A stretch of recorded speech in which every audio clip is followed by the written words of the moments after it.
All cermatiku standby.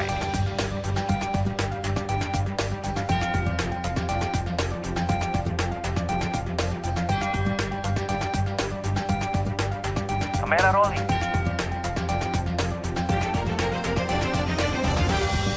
In 5, 4, 3, 2, 1. Halo kawan pajak, selamat datang di podcast Cermati, cerita reformasi perpajakan terkini. Tentunya kami hadir untuk memberikan informasi seputar perpajakan terkini. Perkenalkan, saya Putri Pramitasari, salah satu fungsional penyuluh pajak di Direktorat Penyuluhan Pelayanan dan Hubungan Masyarakat, Kantor Pusat Direktorat Jenderal Pajak. Nah, kawan pajak, pernah tidak berpikir, kalau misalnya saya nggak paham terkait dengan pajak atau terlalu sibuk.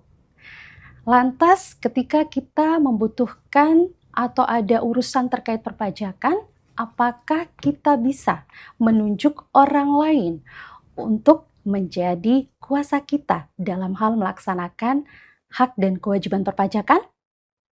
Jawabannya iya. Tapi kawan pajak tentunya harus ada ketentuan terkait yang harus kita penuhi. Nah, pada episode kali ini kawan pajak kita akan membahas seputar Peraturan Menteri Keuangan Nomor 44 Tahun 2026. Di mana di Peraturan Menteri Keuangan Nomor 44 Tahun 2026 ini membahas tentang siapa sajakah yang dapat ditunjuk sebagai kuasa wajib pajak dan apa saja persyaratannya serta bagaimana caranya bisa ditunjuk untuk menjadi kuasa wajib pajak. Tentunya saya tidak sendiri kawan pajak. Hari ini saya ditemani oleh salah satu narasumber handal di Direktorat Jenderal Pajak. Beliau adalah salah satu penyuluh pajak ahli madya di Direktorat Penyuluhan Pelayanan dan Hubungan Masyarakat, Kantor Pusat Direktorat Jenderal Pajak. Bapak Edi Triyono. Selamat pagi Bapak. Selamat pagi Mbak Mita. Terima kasih sudah hadir di podcast Cermati Bapak. Sama-sama Mbak Mita. Iya, kami sangat menantikan ilmu yang akan Bapak bagi pada episode kali ini ya, kawan pajak tentunya. Insya Allah siap berbagi, berdiskusi bersama ya. Baik, Bapak, sebagaimana mungkin Bapak ketahui ya Pak ya, pada beberapa hari terakhir banyak sekali diperbincangkan oleh kawan pajak sekalian nih Pak, bahkan di media sosial terkait dengan pemberian kuasa kepada wajib pajak. Oke. Sebagaimana diatur di dalam PMK tahun 44 tahun 2026 ini Pak. Nah, sebelumnya pernah saya membaca-baca begitu ya Pak ya, bahwa sebenarnya terkait dengan kuasa wajib pajak ini sudah diatur di dalam PMK nomor 229 tahun 2014. Iya. Nah, mengapa hal ini atau terkait dengan kuasa wajib pajak ini harus diatur kembali sehingga lahirlah PMK nomor 44 tahun 2026. Baik Mbak Mita.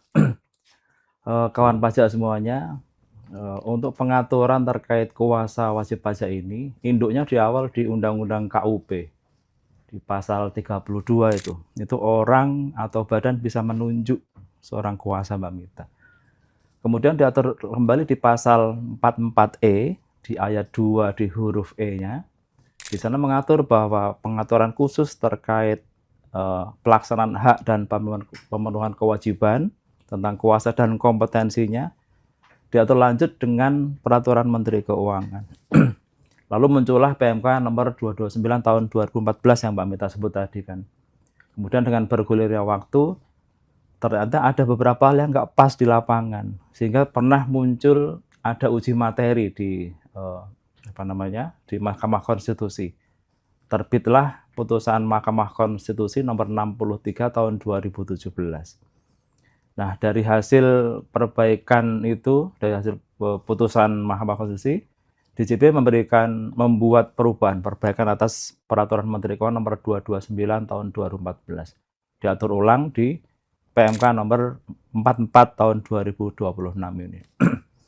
Kemudian di PMK ini diatur lebih detail tentang hak dan kewajiban, termasuk kompetensi untuk kuasa wajib pajak. Sekarang untuk tujuannya nih Mbak Mita. Tujuan dibentuknya diatur di PMK 44 ini jelas untuk memberikan kepastian hukum, memberikan kemudahan buat wajib pajak, dan memberikan kesetaraan nih bagi siapapun yang ditunjuk sebagai kuasa wajib pajak. Aturan ini juga menyelaraskan tata cara pelaksanaan kuasa dengan sistem Kortex yang baru, pembaharuan sistem inti administrasi perpajakan atau PESIAP. Demikian Mbak Mita latar belakang dibentuknya PMK 44 ini. Baik, berarti yang mendasar itu terkait dengan uji kompetensi begitu ya Pak ya, yang berbeda Betul. dengan yang sebelumnya. Ya. Yang mungkin biasanya kalau wajib pajak datang ke tempat layan terpadu di KPP begitu ya Pak ya, hanya membawa surat kuasa, tapi terkadang memang tidak memiliki kompetensi tertentu begitu ya Pak ya. Nggak boleh dong. Betul sekali. Nah, sebenarnya nih Pak, tadi latar belakangnya dibentuknya atau lahirnya PMK 44 tahun 2026 ini, Ya. lantas sebenarnya boleh dijelaskan secara ringkas mungkin Pak terkait dengan sebenarnya apa sih kuasa wajib pajak Bapak? Oke. Kuasa ya Mbak Mita ya. Kuasa wajib pajak adalah seseorang ya yang diberi wewenang oleh wajib pajak untuk memenuhi hak dan menjalankan kewajiban perpajakannya. Itu aja. Contohnya, kalau untuk mewakili wajib pajak dalam hal memberikan penjelasan apabila dikirimi surat cinta nih, Ya. SP2DK, SP2DK betul Pak. atau pas diperiksa, itu kita mau mendampingi atau mewakili wajib pajak, kita memberikan penjelasan di pemeriksaan, itulah gunanya konsultan kuasa pajak ya. Demikian juga untuk upaya hukum lainnya, ada bukti permulaan, ada penyidikan, maupun perpajakan yang lainnya. Namun perlu diingat ya, meskipun wajib pajak sudah menunjuk kuasanya, itu tanggung jawabnya masih ke siapa Mbak Mita? Kepada wajib pajak yang bersangkutan ya Pak ya? Betul, jadi tanggung jawab tetap di wajib pajaknya ya. Makanya himbauan kami, wajib pajak harus menunjuk kuasa yang memiliki kompetensi yang benar-benar sesuai dengan ketentuan kita. Siap, baik Bapak. Nah, untuk itu Bapak, karena kita sudah mengetahui siapakah kuasa wajib pajak itu apa, jadi sesuai dengan PMK 44 tahun 2026 ini, Ya. siapa sajakah yang secara resmi boleh untuk menjadi kuasa wajib pajak Bapak? Ya. Kalau kita membaca lengkap nih ya, PMK 44 tahun 2026 itu di sana disebut ada 3 pihak yang bisa ditunjuk ya. Yang pertama yaitu konsultan pajak jelas, yaitu seseorang yang memiliki izin sebagai konsultan pajak sesuai dengan persyaratan dan ketentuan berlaku. Yang kedua namanya pihak lain.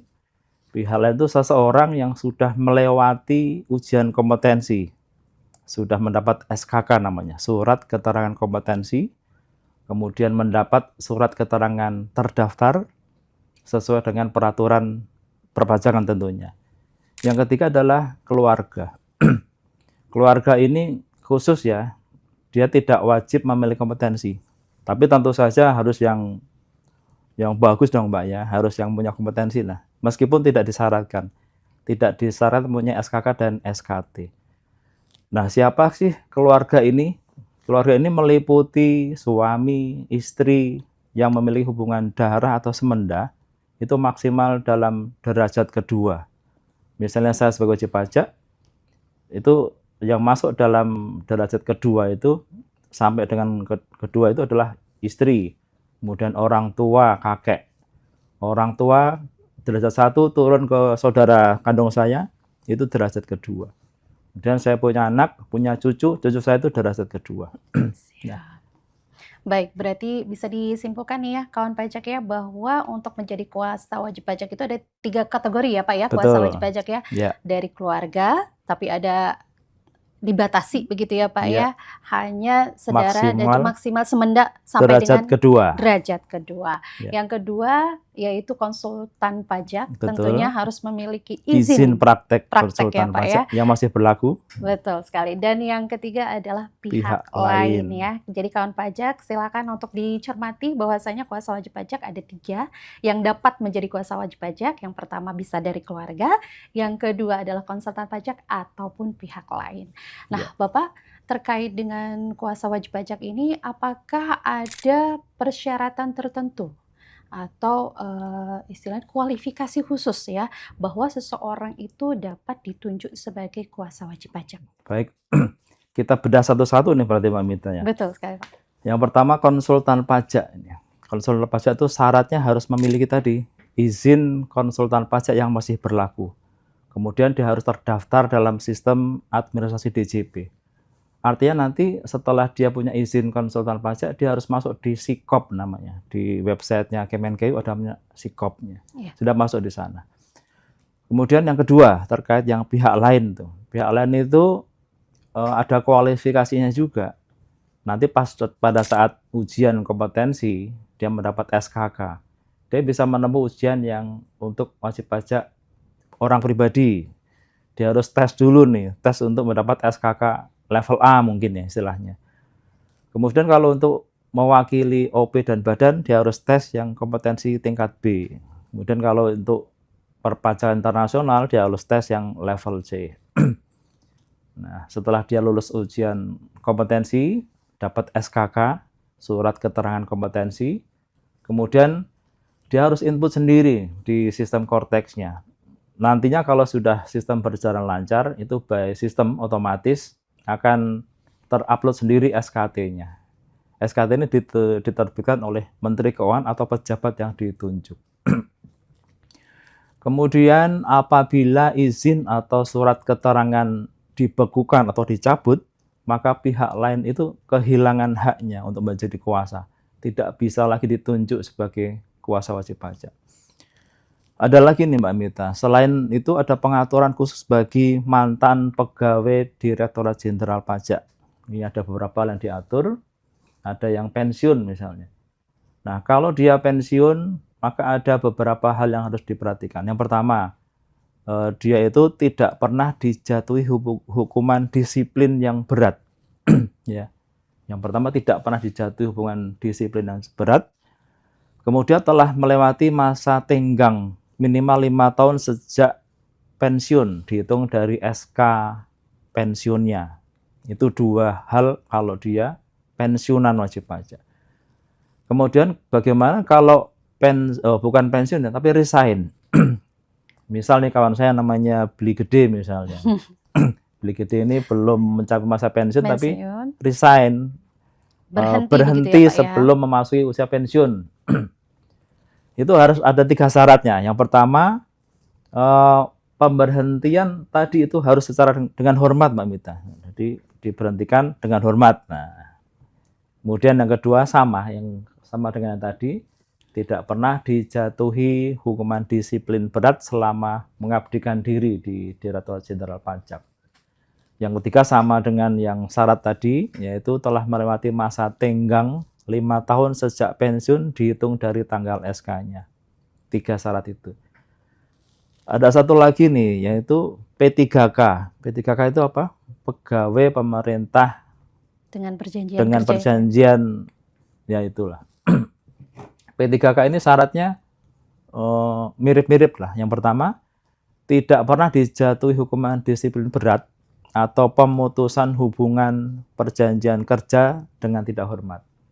Yang kedua sama, yaitu telah melewati masa tenggang minimal 5 tahun sejak dia diputuskan kerja dan hormatnya atau tanggal berakhir masa kerjanya. Baik, Bapak. Jadi memang yang membedakan mungkin ada istilah baru ya, Pak ya, tadi ya, uji kompetensi, kemudian mendapatkan surat keterangan ini terdaftar baru gitu kita ya. dengar, betul. Nah, nanti mungkin kita akan membahas di episode selanjutnya kali ya, Pak ya, karena sedang PMK-nya begitu ya, Pak ya, informasinya akan segera diterbitkan begitu ya, kawan pajak, terkait dengan konsultan dan pihak lain. Karena ini sesuatu hal yang berbeda ya, Pak ya, betul, dari PMK yang sebelumnya ya, kawan pajak ya, bahwasanya untuk konsultan pajak dan juga pihak lain harus lulus uji kompetensi terlebih dahulu dan juga memiliki surat keterangan terdaftar, begitu ya Pak? Iya, betul. Siap. Baik, kawan pajak, selanjutnya nih Pak. Tadi sudah kita membahas kuasa wajib pajak, kemudian siapa sajakah syarat tertentunya begitu ya Pak ya. Sekarang dari sisi wajib pajak, bagaimana tata cara wajib pajak bisa menunjuk seseorang untuk menjadi kuasa wajib pajak tersebut begitu Pak? Oke. Cara menunjuk ya Mbak Mita ya. Iya, tata Cara caranya. menunjuk berarti harus dengan memberikan namanya SKK, tapi beda singkatannya. Iya, siap. Ini surat kuasa khusus namanya. Jadi kalau menunjuk Bang Zulfikar sebagai kuasa misalnya, itu saya harus memberikan namanya surat kuasa khusus. Tapi sebelum surat kuasa khusus dibuat, ini pihak yang ditunjuk Bang Zulfikar tadi itu harus terdaftar dulu. Harus terdaftar dalam sistem administrasi Direktorat Jenderal Pajak. Nah, surat kuasa ini bisa dalam bentuk kertas maupun dalam bentuk elektronik nih. Ada dua media yang bisa digunakan. Kalau dalam bentuk kertas itu ada formatnya di lampiran PMK 44 tahun 2026. Sedangkan untuk SKK yang dalam bentuk elektronik ini dapat dibuat di Cortex. Kalau kita buat Cortex ada portal wajib pajak, My Portal. Nah, di situ dibuatnya. Kemudian kalau kita baca komplit di PMK 44 itu ada beberapa lampiran, ada 5 atau 6 ya. Itu isinya adalah beberapa surat kelengkapan dalam hal penunjukan maupun pencabutan kuasa. Yang pertama namanya surat kuasa khusus. Ini digunakan untuk menunjuk seseorang untuk menjadi kuasa kita. Kemudian ada surat pernyataan hubungan keluarga. Ini kalau kita menunjuk keluarga kita untuk mewakili hak dan pemenuhan kewajibannya. Misalnya saya lagi sibuk, kemudian saya menunjuk anak saya yang lebih ahli dalam perpajakan untuk mewakili saya dalam pemenuhan hak dan kewajibannya. Kemudian ketiga, surat pencabutan kuasa. Ini digunakan apabila kita mau memutus kontrak dengan kuasa kita. Misalnya kuasa kita itu tidak perform, atau pekerjaannya kok nggak bagus, atau malah melampaui kewenangan yang saya berikan. Ini bisa dicabut oleh wajib pajak dengan format surat pencabutan kuasa. Ada lagi surat pemberitahuan berakhirnya kuasa. Di SKK ini Mbak Mita itu ada detailnya. Di sana disebutkan mewakili menjadi kuasa untuk jenis pajak apa. Misalnya jenis pajak PPh pasal 21. Kemudian masa apa? Misalnya masa Juni tahun 2025 misalnya. Terus masa berakhirnya. Jadi di tiap SKK itu ada. Jadi SKK ini berakhir masa berlakunya dari Januari sampai Desember 2026. Nah, itu gunanya surat pemberitahuan berakhirnya kuasa. Kemudian ada satu lagi namanya surat penunjukan oleh kuasa. Kadangkala kalau kita sudah menunjuk seorang kuasa, kalau konsultan pajak misalnya, kan dia ditunjuk oleh banyak wajib pajak. Betul sekali, Pak. Nggak mungkin dia bisa mewakili semuanya sekaligus kan. Iya. Kadangkala dia harus menunjuk seseorang, biasanya karyawannya. Karyawan ditunjuk oleh kuasa tadi untuk apa? Hanya untuk menyampaikan atau menerima dokumen perpajakan dari pemeriksa, dari AR-nya, atau dari pejabat lain di Direktorat Jenderal Pajak. Nah, apabila pelaksanaan kuasa dilakukan secara elektronik, itu di awalnya wajib pajak harus memberikan akses, role akses di Cortex-nya untuk menunjuk ini. Ada menunya. Next time kita bahas detail lah. Boleh sekali, Pak. Kita buat Cortex, bagaimana cara wajib pajak menunjuk kuasa lewat Cortex ada. Kalau kita melihat SKK-nya itu paling sedikit memuat identitas pemberi dan penerima kuasa nih. Pemberi berarti wajib pajaknya, penerima kuasa bisa konsultan, bisa pihak lain ataupun keluarga ya. Kemudian status penerima kuasa itu apa tadi itu. Kemudian jenis hak atau kewajiban yang dikuasakan, jelas banget ya. Serta masa berlakunya surat kuasa, clear itu. Nah, kalau kuasanya adalah keluarga, nih, maka perlu dilampirkan apa Mbak Mita? Bisa melampirkan ini Pak, kartu keluarga. Nah, kartu tujuannya apa? Untuk membuktikan bahwa benar orang bersangkutan. Jangan orang yang berpura-pura, bahaya ini. Zaman kini banyak penipu. Iya, ngaku-ngaku ya Pak ya. Nanti Fiskus yang menerima surat kuasa khusus penunjukan keluarga, apa dokumennya? KK. Oke, kalau dia dalam satu garis lurus gampang nih. Betul sekali Pak. Orang tua atau anak ada di satu KK. Bagaimana kalau layer berikutnya? Ya, harusnya bisa 2 KK itu. Yang dilampirkan ya Pak. Yang dilampirkan kita cek hubungan ini dengan ini. Nah. Betul sekali. Kalau di KK itu di bawahnya kan ada historicalnya ya Pak ya, atas atas nama si A, misalnya nama orang tuanya, ya kan Pak, Mm-mm. bapaknya siapa, ibunya siapa gitu ya Pak ya. Bisa Betul. dilihat dari situ. Nah, ada lagi Mbak Mita. Kuasa yang sudah ditunjuk oleh wajib pajak itu tidak boleh lagi mengalihkan ke pihak lain loh ya. Jangan saya enak sendiri istilahnya. Siap. Sudah ditunjuk dari kuasa, tidak boleh memindahkan atau melimpahkan kuasa tersebut kepada pihak lain. Namun demikian, kuasa masih dapat menunjuk tadi pegawai atau orang yang lain hanya untuk menyampaikan atau menerima dokumen tertentu dari Direktorat Jenderal Pajak. Siap, berarti istilahnya cuma supporting aja ya Pak ya, karena ada Iya. keperluan misalnya dari pihak KPP begitu membutuhkan adanya dokumen. Nah, itu minta tolong karyawannya begitu ya Pak ya untuk Mm-mm. menyampaikan. Misalnya seperti itu ya Pak ya. Iya, tapi tidak boleh memberikan penjelasan. Siap. Hanya menerima dan menyerahkan dokumen. Tidak boleh menjawab, ini kenapa wajib pajak kok punya aset di sini belum dilaporkan dalam SPT-nya. Nah, itu boleh tidak dijawab oleh kuasa tadi. Oleh karyawan tadi. Iya, siap. Baik. Nah, tadi Pak kita sudah mengetahui ya berbagai macam ketika misalnya seseorang sudah ditunjuk sebagai kuasa nih Pak. Katakanlah tadi Bang Zul gitu ya. Zulfikar sudah ditunjuk sebagai kuasa dari wajib pajak. Nah, sekarang dari sisi perpajakan nih Pak, kewajiban dari kuasa wajib pajak itu sendiri apa nih Pak? Kewajiban sebagai kuasa ya. Tentu saja dia menjalankan yang disebut di surat kuasa tadi itu, di surat kuasa khusus tadi, disebutnya dia mewakili wajib pajak, kuasa wajib pajak dalam hal misalnya pemenuhan pasal 21 tadi itu. Ya dia harus melaksanakan, memberikan penjelasan, keterangan terkait yang dipegang tadi itu. Nah, dalam melaksanakan pemberian penjelasan sesuai dengan SKK tadi itu, dia harus menjaga integritas, Mbak Mita. Karena kalau ada fraud dalam pelaksanaan kewajiban dan pemenuhan haknya, itu bisa dibekukan atau dicabut nanti SKT-nya. Kemudian dia juga harus bisa menjaga kerahasiaan data. Bayangkan kalau Bang Zulfikar tadi orangnya ember ya. Wah, datanya merasa diberi kuasa ini. Dapat data, cerita kemana-mana, cerita ke saudaranya, ke tetangganya. Aku loh diberi kuasa sama wajib pajak ini nih, datanya ini. Nah, itu nggak boleh.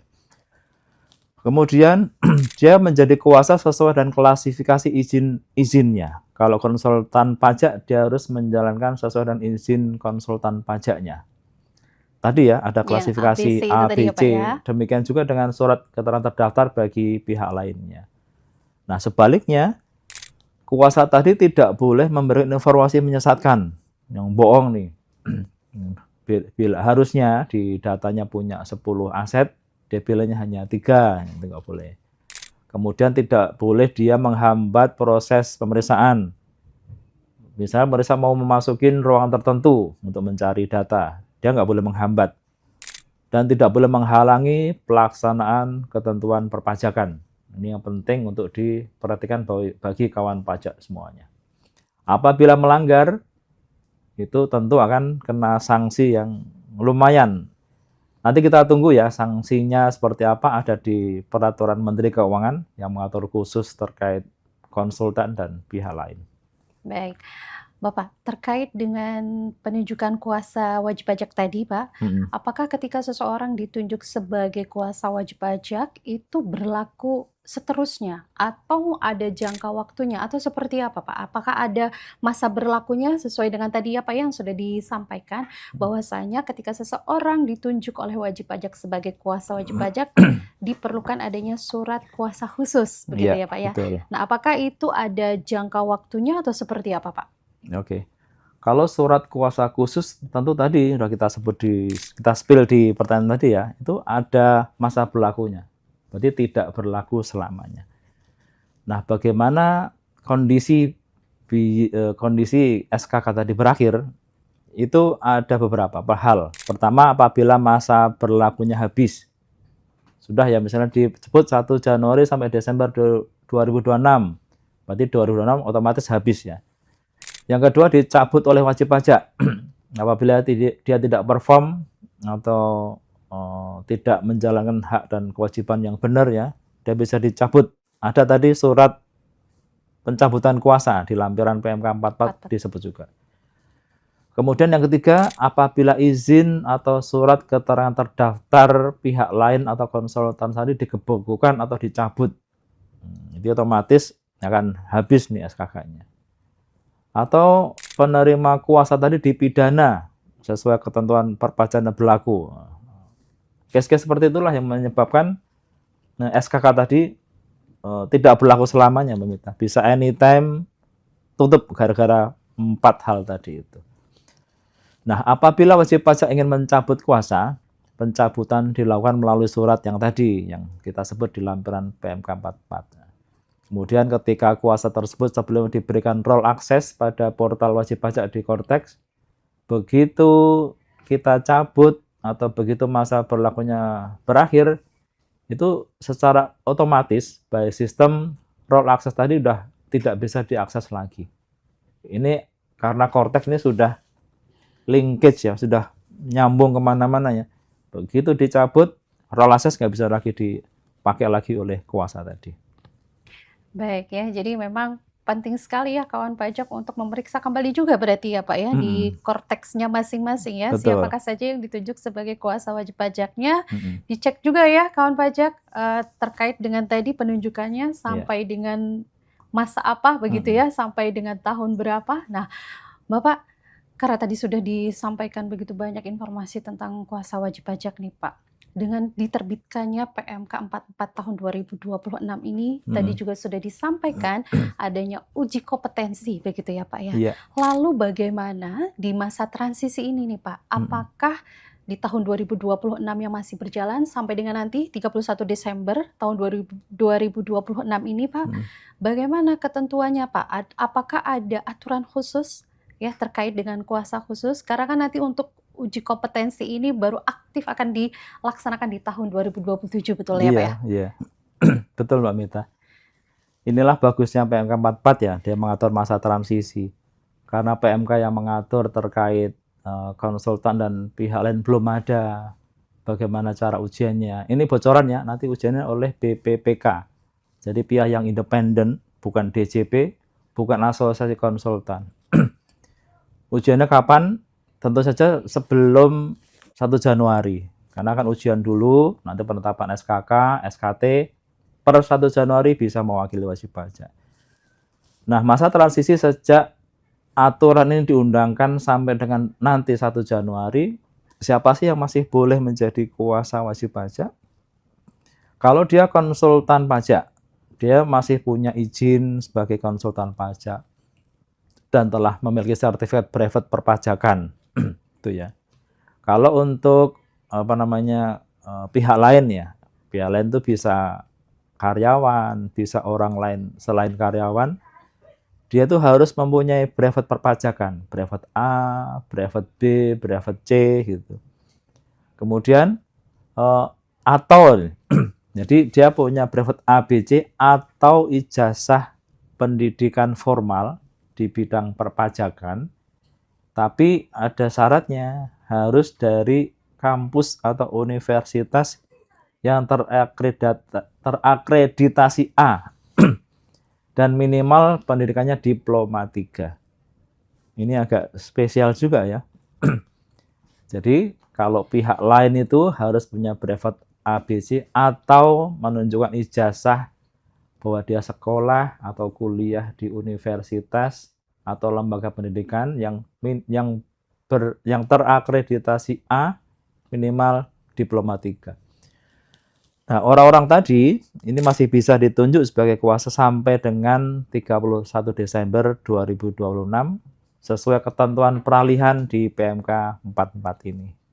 Artinya diberikan waktu penyesuaian sebelum seluruh ketentuan baru berlaku sepenuhnya. Demikian Mbak Mita.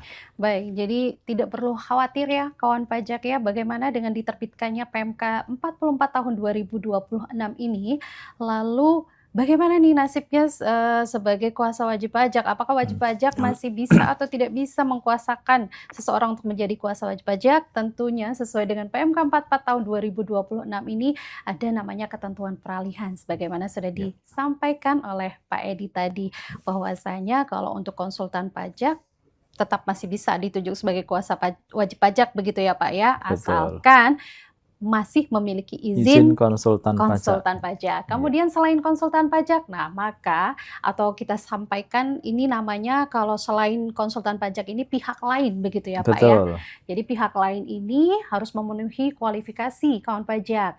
Artinya dia harus memiliki sertifikat brevet atau ya Pak ya, atau ijazah dari pendidikan perguruan tinggi negeri atau swasta Di bidang perpajakan dengan akreditasi A begitu ya Pak ya, dan pendidikan yang ditempuh minimal di Diploma 3. 3, betul. Sekali. Ya, kawan pajak, kita sudah berbincang banyak nih terkait dengan PMK 44 tahun 2026 ya. Iya. Jadi sudah tercerahkan nih kawan pajak, siapa sajakah yang dapat ditunjuk sebagai kuasa wajib pajak, kemudian apa saja persyaratannya dan bagaimana tata caranya untuk bisa ditunjuk sebagai kuasa wajib pajak.